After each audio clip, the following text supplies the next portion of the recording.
رسول اللہ صلی اللہ علیہ وسلم نے اپنی بیٹیوں کا جو جہیز تھا وہ بھی کوئی اتنا بڑا نہیں، بلکہ آپ علیہ الصلوۃ والسلام نے جو فاطمہ کو جہیز دیا اس میں کیا تھا؟ ایک خمیرہ، ایک چادر جس میں جھالر لگی ہوئی تھی. پرانے زمانے میں جھالر لگی ہوتی تھی. اور اسی طرح آپ نے ایک سرانہ جس میں کھجور کی چھال پڑی ہوئی تھی، اور 2 چمڑے نیچے بچھانے کے لیے وہ دیے، ایک چکی دی. یہ جنت کی عورتوں کی سردار خاتون کا جہیز ہے.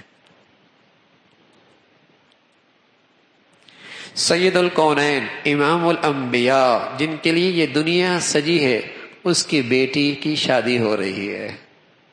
ارے میرے عزیزو، جس نبی کی خاطر لوگ اپنی گردنیں کٹوانے کے لیے تیار تھے، کیا وہ اس کی بیٹی کے لیے ساز و سامان نہیں اکٹھا کر سکتے تھے؟ لیکن میرے نبی نے امت کے لیے بھی تو نمونہ بننا تھا. اس امت کے امیر اور غریب نبی علیہ الصلوۃ والسلام کی شادی بھی تو دیکھیں. غریب بھی تنگ نہ ہو کہ میری بیٹی ہیں، رشتہ کیسے ہوگا. اور صاحب حیثیت لوگوں کو بھی اللہ کے نبی نے سبق دیا ہے. مال اللہ کی بڑی نعمت ہے، خدا کے لیے اس دولت سے نئی نئی رسمیں نہ کرو، اس سے معاشرے کے اندر وہ گندگیاں پیدا ہوں گی کہ تمہارے گھر بھی محفوظ نہیں رہیں.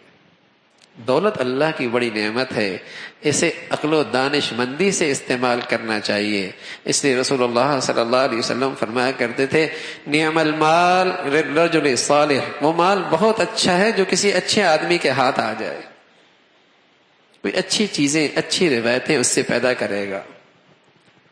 تو رسول اللہ صلی اللہ علیہ وسلم نے اس انداز سے اپنی بچی کو روانہ کیا اور امت کو اپنے عمل سے سبق دیا.